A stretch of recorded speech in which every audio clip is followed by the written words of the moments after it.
Hello lovelies, I'm Christina. Welcome back to my channel. Today I am giving you the behind the booktube tag. This tag was originally created by the book wanderer, and Elena at Elena Reads tagged all her previous booktuber shoutouts, and I'm lucky to be one of them, so I thought that I would do this one. It's actually the first tag I've ever been tagged in, so thank you Elena. I will link to both Elena's video and the book wanderers down below so you can go check that out. Question number 1 is, what kind of camera do you use? Up until this point, I've actually been using my iPhone 6. I didn't have a camera that was really good for filming so far, but I recently bought a Sony a5000, which I'm filming with right now, and I will insert either a picture or a video of how it looks like, and we'll see how that goes. Question number 2, do you use any additional equipment? Yes, I do use a tripod. I don't always have it with me, but usually when I film at home, I do use my tripod. It's super helpful for me to get steady filming and being able to move around. So this tripod goes about in the height of my height about here, and I'm standing up right now. So I can really move about and I can choose if I want to stand or sit, and I love it so much. It's a tripod from Hama, and if I find a product link to it, I will link it down below. Question number 3 is, scripted or spontaneous? How do you plan what you're going to say in your video?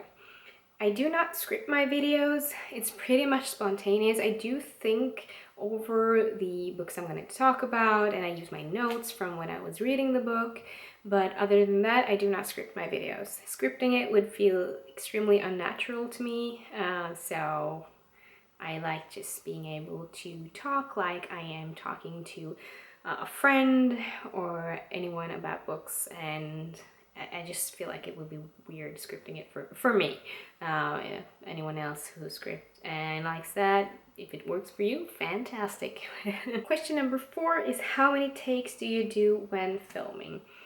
I usually do like one consecutive take. Sometimes I break off into separate parts. If I do one about audiobooks and one about books and one about Kindle books, I usually film those separately and then I put them together at the end, but I don't film the whole thing more than once. I think I did that one time because I just wasn't happy with the result I was getting, so I just ended up quitting it, deleting it, and filming it all over again, but that's only happened to me once. Question number 5 is, if you use music in your videos, where do you find it? I use music in some of my videos. It's usually my vlog videos or my document your life or the Poetry Friday videos, and I use a site that I don't remember the name of right now, but it is a site where you can find monetizable music, and it's really great. You can search music by mood and genre. So I will find the link to the site when I edit and upload this video so you can see it down below. Question number 6 is, how do you make your thumbnails? I use PicMonkey to edit my thumbnails. When I used to film with my iPhone, I used my iPhone to take the picture and then just upload it via Dropbox and then edited it on PicMonkey. Now I take a picture with my camera and I upload that and edit it with PicMonkey. I find PicMonkey to be exactly what I need. It has fantastic labels. I have paid for the premium services because I think that a lot of the text and labels and stuff like that are a lot greater with the premium subscription. So I did buy that. I think it's about $10 a month, so it's not that expensive. Question number 7 is, what do you use to edit your movie? I use iMovie on my Mac. I just find that to be very convenient and easy to use. Question number 8, any tips, tricks, or hacks when it comes to filming/editing? I feel like pretty much a noob still when it comes to filming and editing, so I don't have that many super awesome tricks or anything, but I do find that using the noise cancellation on movie editing is pretty good. If you do have a noisy background, it kind of cancels out a lot of that noise, which is something that I find extremely distracting if there's a lot of background noise in videos that I watch. Other things, if you're lucky to have daytime or natural lighting, use that.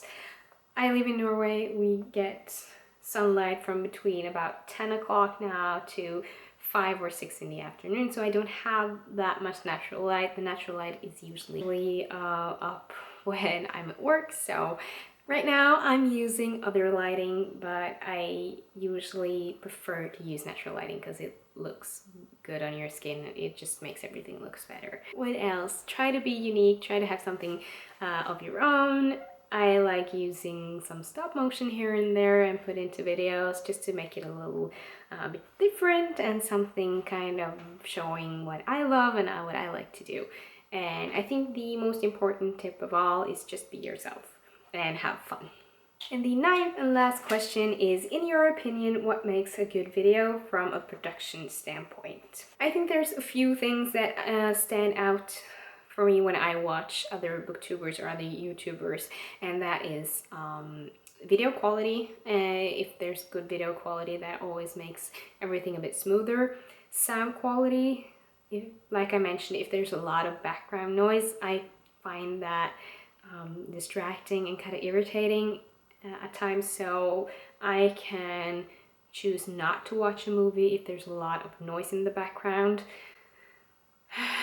Other things, have a fun intro. I don't know, it just feels like coming home and seeing someone that you've missed when you get to see that intro that you loved. And it could take some time finding your thing. I used a lot of time finding out how I wanted my intro to be, but I really love it so far and I'm gonna keep it for another while. Oh, one thing that I find super distracting is if they have a very unsteady camera. So get yourself either a tripod or stack some books on top of each other so you get to steady your camera. Handheld video footage can be good when you're like vlogging and stuff like that. That works fine, but when you're standing in front of the camera like this for a long time and talking, the moving around with the camera gets really distracting on my part, so I don't like that. We all have different opinions on what we like and don't like, but that's just my opinion and what I like to watch. So yeah, those are my answers to the behind the booktube tag. So for this video, I'm just gonna tag one person because I think a lot of people has been tagged by this in this tag already, but I'm gonna tag Diana because I'm curious to see how you film and edit your movies. So thank you so much to Elena for tagging me in my very first tag, and I can't wait to watch other people's behind the booktube tag. I've watched some of them already and I think it's fantastic, and you get a whole lot of good tips and tricks and just guidance to getting better as a booktuber, and I love that. It's just such a fantastic community and I feel lucky to be a part of it. Thank you so much for watching. Don't forget to give it a thumbs up if you liked it and hit that subscribe button, and I will see you in my next video soon. Bye!